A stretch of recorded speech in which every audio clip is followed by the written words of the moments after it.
प्रबल जर महाप्रभु स्नान पूर्णिमा दिन 108 घर सुभाषित जल स्नान पर जर कंपुचार श्रीजीव आज ये जो अणसर पिंडी में पूजा पाँच श्रीजीव आज ये जो अणसर दिवस षष्ठ दिवस कौन रही विशेष विधि विधान और कौन विशेष उपचार रही आम सहित अच्छा वरिष्ठ दैत्यपति सेवायत निश्चित भाव में भवानी दास महापात्र सहित आलोचना करवा कौन विशेष गुप्त उपचार मान चली आज्ञा आपण को एमबीसी टीवी को स्वागत आज्ञा कौन कहे 108 घर सुभाषित जल स्नान पर श्रीजीव मैंने जर कंपुचार एवं जदि देखा श्रीमंदिर में श्रीजीव मान बदल में पट्टिदियों पूजा पाँच जो गुप्त उपचार जर रिकवरी पर चली कौन यार विशेष सब उपचार रही आज षष्ठ दिन में कौन क्यों उपचार रही विधि विधान रही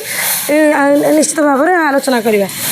देखो प्रतिदिन महाप्रभुंर सेवा कार्य चली स्नान पूर्णिमा ठू आरंभ करी महाप्रभुंर गत काली तेल लगी फुलुरी तेल लगी संपूर्ण होती बहुत भल भाव में सेवा कार्यटी होती दैत्यपति मान द्वारा दैत्यपति परिवार द्वारा परिचालित काली होता महाप्रभु संपूर्ण शरीर में आमे मैंने मिसी तेल लगे देलु मसाज करूँ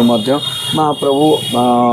माने गत काली ठारू धीरे धीरे रिकवरी करने आरंभ कले तापर महाप्रभु शरीर एवं जेहेतु आम सेवा करुचु आम फिल करुचु एबे भी गरम रही महाप्रभु शरीर शरीर ताती तो आज महाप्रभु रोचे ओषो लगी जो ओषो लगी कि सुधुसुआर माने सेठी ओषो को तैयारी करके दैत्यपति हाथ को देवे पति महापात्र प्रथमे महाप्रभु को समर्पण कला परे ओषो को देखे ये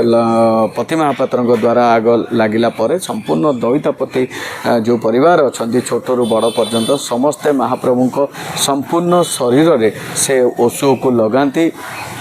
चतुर्धा विग्रह को लगाती ओषो लगी है से सब जगह यहाँ 3 दिन पर्यंत चली थाए यहाँ आज आरंभ हम 3 दिन पर्यंत आम ओषो लगी महाप्रभु को करि थाउ से मध्यरु ओषो किछि अंश ओषो आम घर को लेकिन आसी थाउ जोटा अमुनिया ओषो कह जाए आम बाहर आनी थाउ जो तैयारी होता है सेटा आम मान घरे जो जगन्नाथ महाप्रभुंर मूर्ति अच्छी आम जहाँ मंदिर में रीतिनीति हुए यही समय दैत्यपति परिवार माने घरे मध्य से रीतिनीति करि महाप्रभु से संपूर्ण नीतिकांति जो बड़ी भाव में होता है आम घरे मध्य से बड़ी नीतिकांति होता है आम महाप्रभु को ओषो लगी कर दे थाउ जो मंदिर में ओषो लगी हैला परे जो 3 दिन चलिबो 3 दिन परे परे महाप्रभुंर अन्य जो नीतिकांति अच्छी ताहा मध्य से बड़े आगुरु शेड्यूल फिक्स होइकी रही थाए से बड़ी भाव में आम अन्य नीतिकांति मध्य आगु को करिवु। जड़े दैत्यपति सेवक हिसाब से निश्चित भाव में प्रत्येक वर्ष भाई चलित वर्ष दैत्यपति सेवायत मानकर ये जो गोटाए मास रही है महाप्रभुंर सेवा आप जड़े सेवायत हिसाब से दैत्यपति सेवायत निजक केते गर्व अनुभव करती दैत्यपति श्री सेवा आपड़ करती गोटे मास धरी आ जो सेवा भितर आपण मानकर कौन विशेष नियमावली रही जो गुड़ाक आप पालन करते देखु दैत्यपति मानकर सेवा मुझे कहबी बहुत अनन्य सेवा महाप्रभु जो सेवा आमको देइचंती काहाको भी देना विश्व रे जो आम सब धन्य मन करूँ जगन्नाथ महाप्रभु आमको से दैत्यपति कूल रे जन्म दिंतु दैत्यपति परिवार रे जन्म दिंतु आम सदा सर्वदा जेते जन्म महाप्रभु देवे आमको से दैत्यपति ही दिंतु जन्म करके ताकि आम महाप्रभु से जो गुप्त सेवा जो आम जहाँ करिथाउ सेवा आमको यह ही मन हुए जितेबाला अणसर घरे महाप्रभु आम सेवा करिथाउ घसीमूड़ी देइथाउ सेतेबाला आमको यह लगे जे आम प्रभु नु आम घर मुखिया आमर बंधु सखा सबू सी आम सांगे जो भाई भाव में आमको लगे आम कथा आम सब कार्य करूँ महाप्रसाद जो भोग लगे जो चकटा भोग जो लगे से चकटा भोग महाप्रभु को भोग हैला परे से भोग को आम से तले पाद तले रखी जो भाई लगे जे आम एकाठी खाऊ तो से जो फिल यहाँ भगवान क्या देना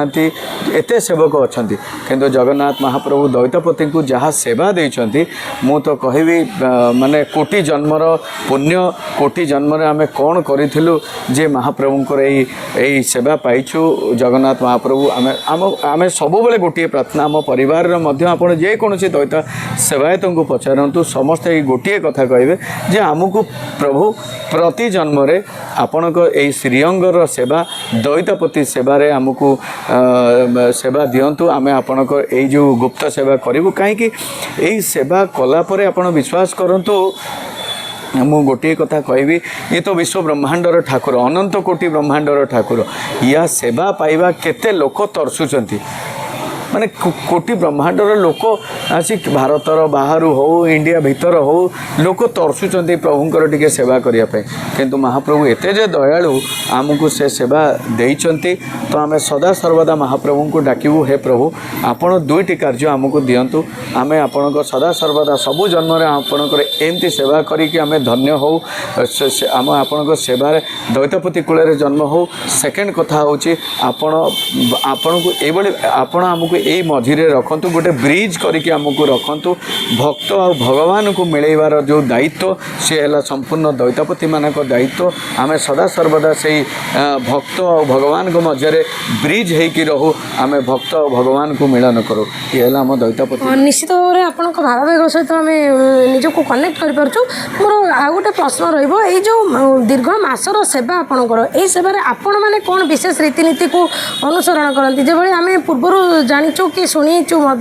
कि दैतापति मैंने यही मास तमाम चप्पल पिंधती एवं अन्य विभिन्न रीतिनीति से पालन करती आपड़ कौन तर विशेष रीतिनीति आप अनुसरण करती देखु आप ठीक कथा कहले दैतपति माने ना नुआ वस्त्र पिंधि पारती ना कौन चप्पल पिंधि पारती एटा परफेक्ट आ ठीक कथा देखु पुराना समय रे बालीर रास्ता थिला चलिकी जाए पड़े बट एबे जेहेतु पिचु रास्ता है कंक्रीट रास्ता है आमको बाहर को आसिले तो किछि किछि जगह चप्पल पिंधिया को पड़ुछि किंतु महाप्रभु जो सेवा देइछंती तो आमे सबु किछि निछावर करिया को राजी अछु किंतु जगन्नाथ महाप्रभु को सेवा आमे जीवन केबे छाड़ी परिबनी कारण महाप्रभु ए जो दैता को जो सेवा देइछंती जो छोट हो बड़ हो सी ही जानी परिछि ए दैता सेवा कौन सी ही जानी पारुछि जे भगवान हमको जगन्नाथ हमको को सेवा देइछंती